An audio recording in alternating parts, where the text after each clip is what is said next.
0, le départ. Ça y est, le chrono est prêt. Attention. Le tracteur qui ouvre la route va passer. Bravo. La caravane.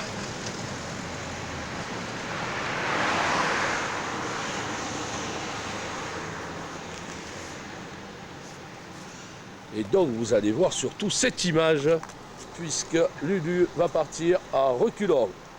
C'est bon? Il va? Là tu veux. Alors tu te vois 3, 2, il va. 3, 2, parfait. 3, 2, 1, partez. C'est parti. Ça y est. Allez Lulu. A tout à l'heure.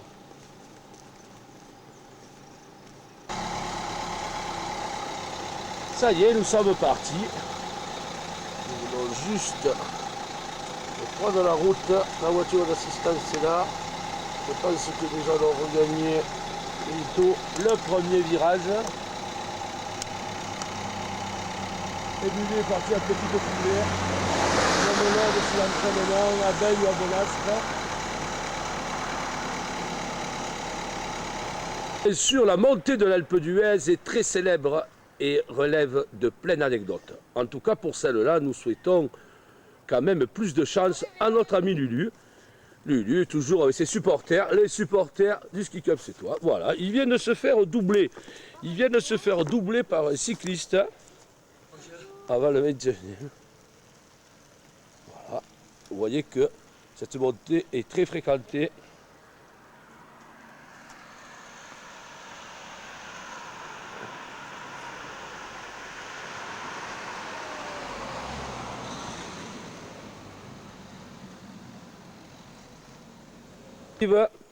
Il arrive maintenant dans le premier virage. Alors je vous rappelle que dans cette montée mythique, alors attention à reculons pour prendre le virage à la corde, ça reste toujours un petit souci. Et voilà, tous les virages de l'Alpe d'Huez sont bien entendu numérotés.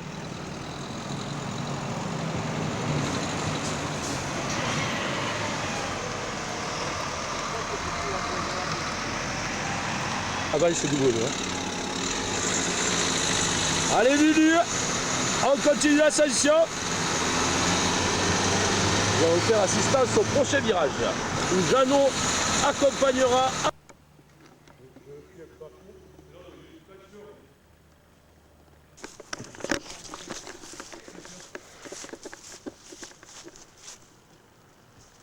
Et alors que Lulu est en train de grimper, toujours en reculant, il arrive au 4e virage.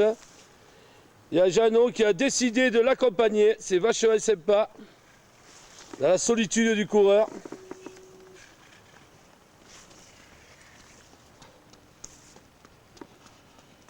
À 20 minutes. Ça tient bien. 20 minutes. 20 minutes 30. Il n'a pas l'air fatigué. Alors Jean, cette expérience, c'est pas mal? Ah, c'est très bien, hein. Alors, je suis déjà essoufflé, moi, en marche avant. Il faut qu'il ait à vogue, hein.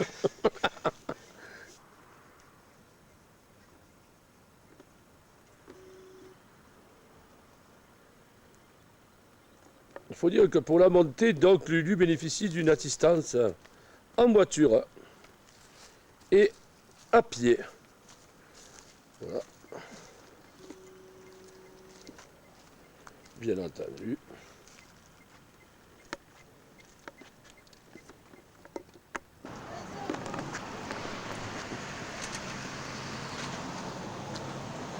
Et oui, il a déjà dépassé, donc il est à une altitude de 922 mètres, notre Lulu, alors qu'il semblerait que le temps commence à se dégager sur Bourdoisan. Espérons que nous allons arriver au sommet avec du beau temps et que ce ne sera pas la neige qui nous accueillera. Le virage.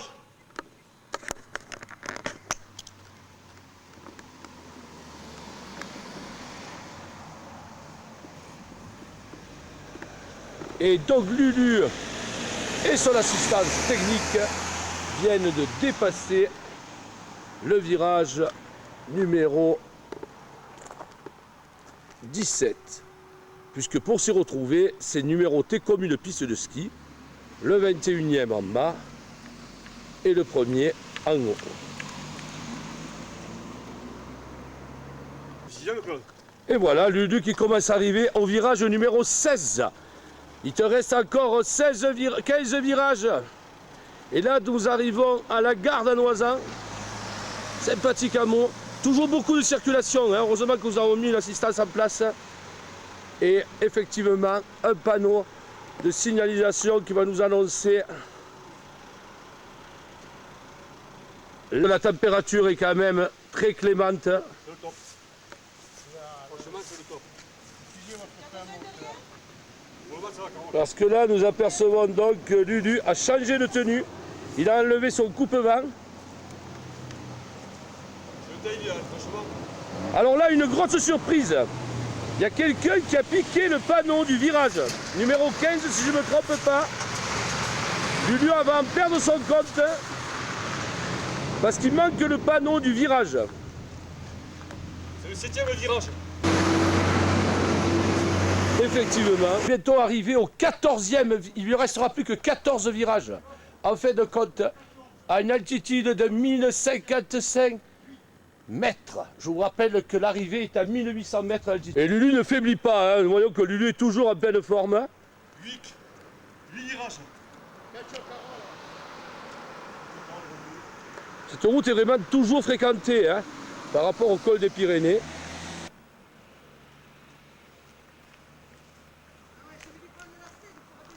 Attention, il reste 13 virages. C'est porte-bonheur et Lulu, toujours soutenu par son assistance, ne faiblit pas.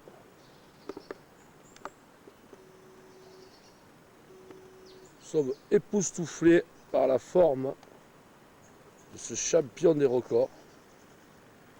Je vous rappelle qu'il est sponsorisé par le magasin Rapid Pasta du Pas de la Case. Est-ce qu'il va monter un de ces jours le col d'Ambellira? Je pense que ça va être dans ses projets. Dans ces projets, il commence à y avoir quelques gens qui commencent à vouloir s'y greffer. Le ski club pense qu'il va envoyer plusieurs skieurs à vélo au prochain record.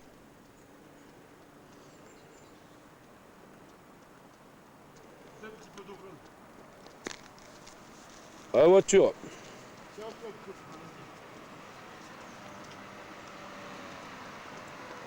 Deuxième virage.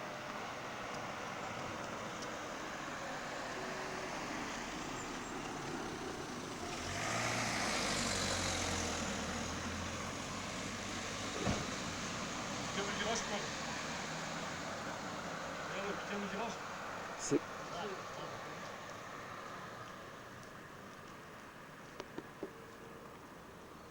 Le Ribot d'Huez, ce petit hameau indique donc qu'il n'y a plus que 12 virages et que nous nous retrouvons à une altitude de 1161 mètres.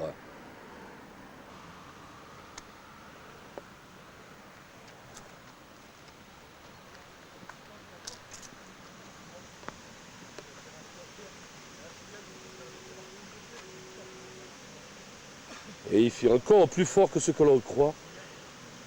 Lulu monte en parlant. Il discute avec l'assistance technique. C'est quand même fabuleux.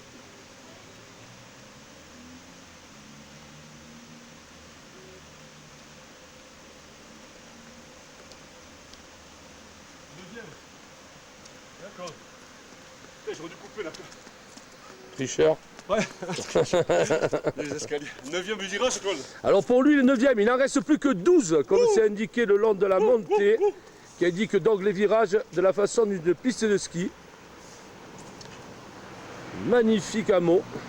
Jeannot est triché, hein. Altitude 1200 mètres. Nous pouvons considérer que nous arrivons au...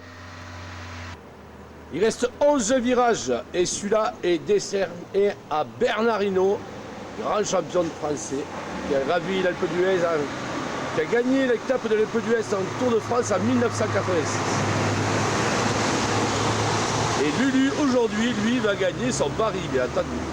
Donc Lulu, il semblerait qu'à mi-course, tu aies gravi en 52 minutes.